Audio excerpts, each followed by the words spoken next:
Debat perdana bagi pasangan Capres-Cawapres yang diselenggarakan KPU tinggal menghitung hari. Namun hingga kini, format debat Pilpres 2024 belum juga bisa dipastikan. Di tengah kritikan masyarakat pasca usulan ditiadakannya debat khusus Cawapres, ketiga pasangan calon mengaku siap, apapun formatnya nanti. Menurut Cawapres nomor urut 1, Muhaimin Iskandar, KPU lah yang memiliki kewenangan untuk menentukan format. Dirinya tinggal mengikuti saja. Saya nurut aja apa pokoknya maunya KPU kita ikut. KPU model apa aja itu kewenangan KPU. Apakah ini ada calon yang paslon yang diuntungkan gitu guys dengan aturan saya ini? Saya nggak tahu lah, tanya KPU kan. Tanggapan serupa juga diberikan Cawapres nomor urut 2, Gibran Rakabuming Raka. Gibran menilai perubahan format yang meniadakan debat khusus Cawapres tak menguntungkan siapapun. Kita kan ngikut aturan KPU juga. Kan saya juga nggak tahu update-nya di sana seperti apa. Kita ngikut aja kok ya. Mas, tapi prefer didampingi Pak Prabowo atau mending sendiri sih Mas? Sama aja sih. Sama aja. Nggak ada yang menguntungkan siapa-siapa kok. Sementara Capres nomor urut 3, Ganjar Pranowo, mengaku siap menghadapi apapun skenario mengenai debat Pilpres 2024 yang disusun KPU. Ia pun menyerahkan segala proses penyelenggaraan pemilu ke KPU dan membiarkan masyarakat yang menilai. Saya sih mau ada atau tidak ada, saya siap untuk skenario apapun. TPN juga belum sepakat soal ini, kalau dari Bapak seperti apa Pak? Dari TPN belum? Kita serahkan kepada KPU karena pasti masyarakat akan melihat. Komisi Pemilihan Umum menyebut apapun format debat Pilpres 2024 yang disepakati nanti pasti tetap mengacu pada Undang-Undang Pemilu maupun Peraturan KPU nomor 15 tahun 2023. Tim pasangan Capres-Cawapres pun masih bisa memberikan masukan soal format debat, meski keputusan akhir akan diambil KPU secara mandiri. Tim Liputan, Kompas TV. Kalau kita bicara seberapa jauh efek debat pada citra Cawapres di Pilpres 2024, pertanyaannya apakah debat yang dimulai Selasa minggu depan bakal jadi ajang adu gagasan atau gimmick belaka? Kami akan bahas bersama Guru Besar Psikologi Politik UI, Hamdi Muluk. Selamat malam, Prof. Hamdi. Selamat malam, Nitya. Selamat malam para pemirsa Kompas yang budiman. Ya, Prof. Hamdi, semuanya pasti menanti nih ya debat Selasa depan, tapi formatnya apakah KPU masih pikir-pikir dulu. Kalau kita lihat ketiga paslon ini kan tadi menyebut ya siap debat, apapun formatnya nanti katanya siap. Nah, saya ingin tanya kepada Prof. Siap debat. Kenapa, Prof? Ya memang harus begitu, siap debat. Harus kan siap ya. Meyakinkan penduduk Indonesia. Nah, kalau untuk memikat ini, kira-kira Prof menilai, maaf saya potong, kata siap ini kira-kira siap memang kompetensinya siap atau cuma gimmick karena ditanya depan publik jadi harus jawab siap?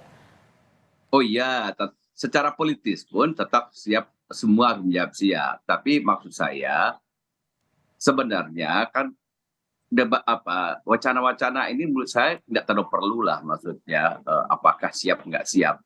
Ya ditanyakan juga ke kandidat gitu, ya menjadi pemberitaan heboh betul gitu loh. Intinya semua pasangan paslon ini ketika memutuskan maju, mereka sudah pasti harus mempersiapkan diri sesiap-siapnya, seserius-seriusnya, sesungguh-sungguhnya, seluruh jiwa raga kira-kira gitu. Ya karena kan ini kita asumsinya adalah mereka akan menampilkan seluruh yang terbaik dari diri mereka. Jadi sebenarnya kalau kita tanyakan ada siap nggak siap, ya nggak relevan ya. Semua harus siap gitu aja gitu loh. Semua harus siap ya. Gitu. Terus mungkin masalah format debat ya. Kalau menurut saya itu kan otoritasnya KPU gitu. Walaupun dulu ada semacam tradisi inilah bahwa ada audiensi dengan masing-masing paslon. Semacam kalau orang mau tanding kan ada technical meeting tuh, ya kan? Oh ini nanti pemain akan seperti ini, pelatih di sini, lama durasi permainan sesudah itu sesuatu yang wajar. Tapi maksudnya kalau soal otoritas debatnya seperti apa ya, formatnya seperti apa, itu tentu harusnya KPU yang memutus ya sebagai yang oleh undang-undang begitu, menerima masukan ya nggak apa. ya bisa Oke. aja, tapi kan KPU yang memutuskan. Betul. Akhirnya keputusan akhir nanti akan ada di KPU. Tapi kalau kita lihat, kita bicara soal efek nih, Prof. Ada dua skenario ya, katakan sampai sekarang ada dua skenarionya. Yang pertama adalah ada debat khusus cawapres seperti tahun-tahun sebelumnya, seperti 2019 misalnya, dengan skenario didampingi oleh capres yang nampaknya akan dipilih nanti untuk 2024 nanti. Menurut Prof, efek apa yang muncul dari kedua skenario tadi? Iya sebenarnya kalau misalnya kalau saya baca berita terakhir kan sebenarnya formatnya nggak berubah. 3 kali menurut KPU ya 3 kali yang berdebat itu presiden, ya calon presiden, 2 kali debat wakil presiden. Artinya yang berdebat. Tapi kan didampingi, Prof. Ya soal damping itu menurut saya tidak terlalu esensial juga maksud saya gitu. Misalnya kalau pas presidennya berdebat, wapresnya menampilkan, wapresnya menonton saja kan begitu. Sama juga ketika wapresnya yang berdebat, calon presidennya cuma menonton gitu. Nggak jauh beda gitu loh maksud saya. Apakah itu didamping apa nggak didampingi, tapi bahwa misalnya KPU merasa itu datang juga kalau pas debat.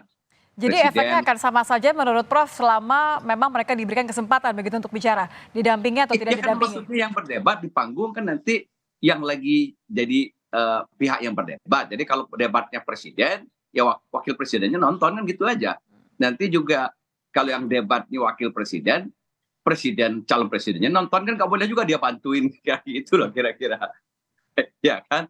Jadi apakah ini perlu banget gitu? Bisa perlu nggak perlu gitu loh.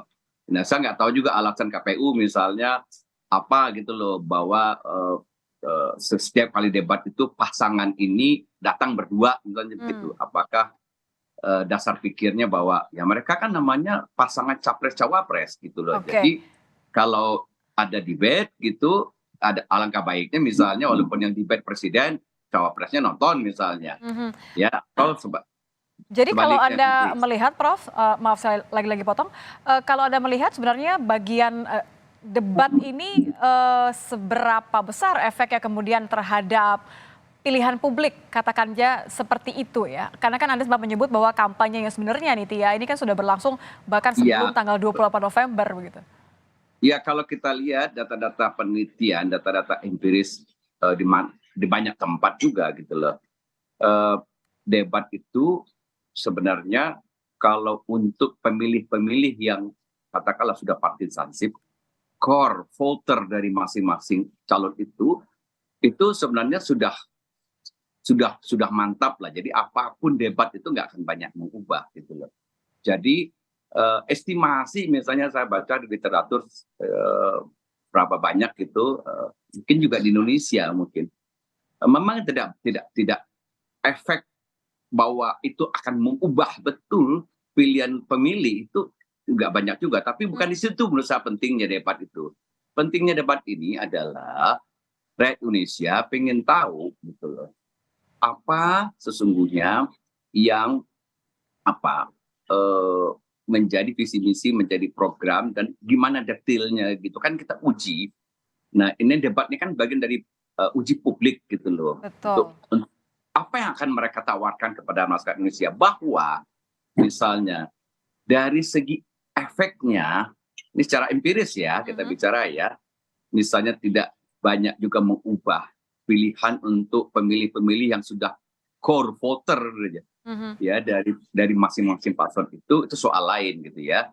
Biasanya memang di banyak tempat yang akan sering disasar oleh efek debat itu swing voter biasanya, voter yang memang masih bisa geser kiri Jadi kanan. bisa berdampak kepada swing voter saja, tapi core votersnya atau pemilih yang sudah ajak ini nampaknya tidak akan berpengaruh besar ya. Ini penting bahwa ini kita ingin bahwa demokrasi ini bermutu, bermartabat, dan gagasan harus disampaikan dan gagasan itu harus diuji. Nah di situ signifikansinya debat itu. Gitu. Baik, terima kasih. Terima kasih Prof. Hamdi sudah bergabung bersama kami di Kompas Malam, Guru Besar Psikologi Politik UI, Prof. Hamdi Muluk. Terima kasih, selamat malam Prof. Selamat malam.